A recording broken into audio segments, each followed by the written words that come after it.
Welcome to The Explainer. Today, we're diving into a philosophy that completely flips the script on relaxation. Forget bubble baths and spa days.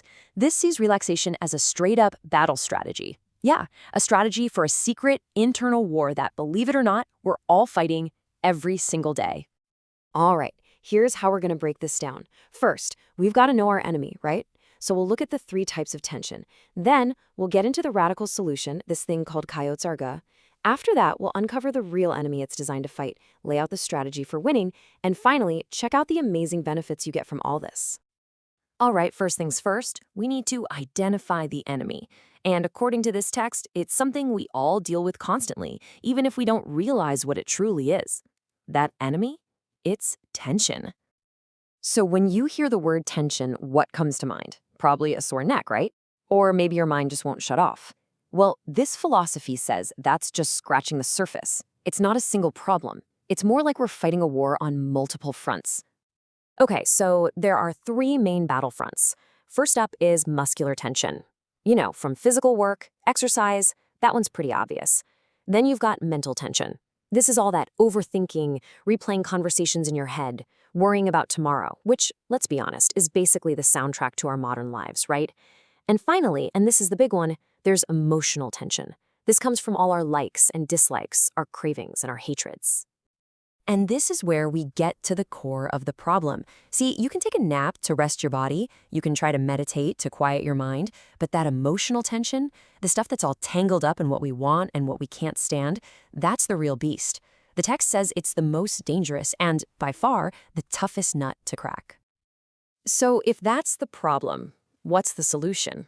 Well, forget about just taking a warm bath or getting a good night's sleep. The answer this philosophy offers is, well, it's a lot more intense, a lot more radical. It's a practice called Kayotsaga, and at its heart, it starts with something that sounds simple but is actually incredibly difficult, becoming absolutely, completely still. We're talking about consciously going through your body and relaxing every single muscle you have control over, from your toes to your forehead, until you are totally motionless. Okay, now this is where the idea gets a little wild. The text calls this practice a simulation of death. I know, sounds intense, right? But the point isn't to be morbid. It's about letting your body get so profoundly relaxed, so still, that it feels like you've just left it behind. Like shedding a skin all while your mind is perfectly awake and aware. And here's the ultimate goal of doing that. By making the body completely inert, like an empty shell, you can actually experience your consciousness, yourself, as something totally separate from it. This isn't just a philosophical idea to think about. The text insists it's a real state you can achieve, a direct experience. Okay, so once you have that experience, your whole perspective on the enemy shifts. You start to realize the fight isn't really with your tired body or your busy mind. The real battle is against something way deeper, something a lot harder to see. Basically, the text is telling us we've got the wrong guy. We blame our bodies for everything, right? The aches, the fatigue, the pain. But our body is just the scapegoat. It's the battlefield where we feel the suffering. But it's not the one who started the war. So who did start the war? According to this philosophy, the real root cause is something called the karma sharira. Think of it as a subtle, invisible body. It's like a coded file of all your past actions, and it operates on this principle of action and reaction. This, the text says, is the real enemy, the true source of all our problems. So this just completely reframes the entire situation, doesn't it? Your physical body isn't the enemy at all. It's your ally. It's the one you need to work with. The real tyrant, the one pulling the strings behind the scenes, is this karma sharira. So what's this tyrant's main strategy? Simple. Keep you distracted. It creates this constant smokescreen of chaos, agitation, delusion, and just endless motion in your body and mind. Honestly, it sounds a lot like our world of endless notifications and distractions, doesn't it? And the whole point of this smokescreen is to keep you from ever realizing that your true self exists, separate from all that noise. So, if the enemy's main weapon is constant motion and agitation, how in the world do you fight back? Well, you don't fight fire with fire. You do the complete opposite. The first move in your counterattack is so simple, it's almost revolutionary. You Stop moving. You just consciously stop all voluntary movements. In a world that's obsessed with hustling and doing, this act of deliberate inaction becomes your most powerful weapon. And the effect is apparently incredible. When you achieve that total stillness, you pull away the smokescreen. And the text says that the shockwaves from your own dawning self-awareness boomerang back and hit the enemy directly.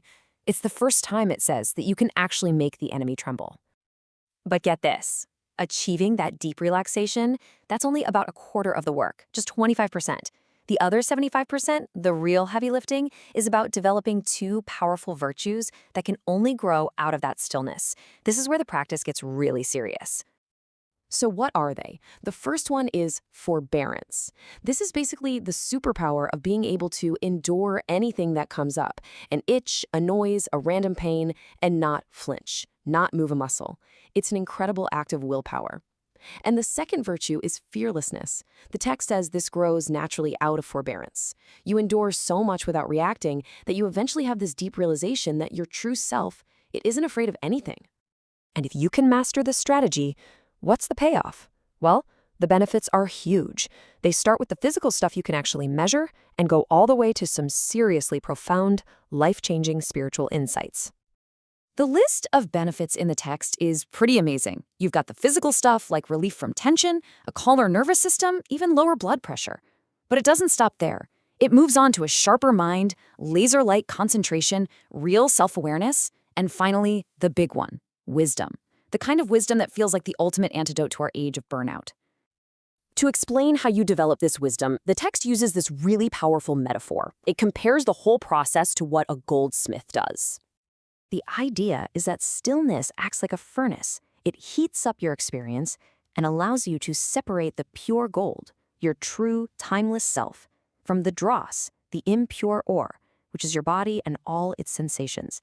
And that very act of separating, of knowing the difference, that right there is wisdom. And that leaves us with one last big question to chew on. We live in a world that is all about noise, motion, and constant agitation. So if this philosophy is right, and stillness is the key that unlocks our true self, what then is all this noise really designed to hide from us?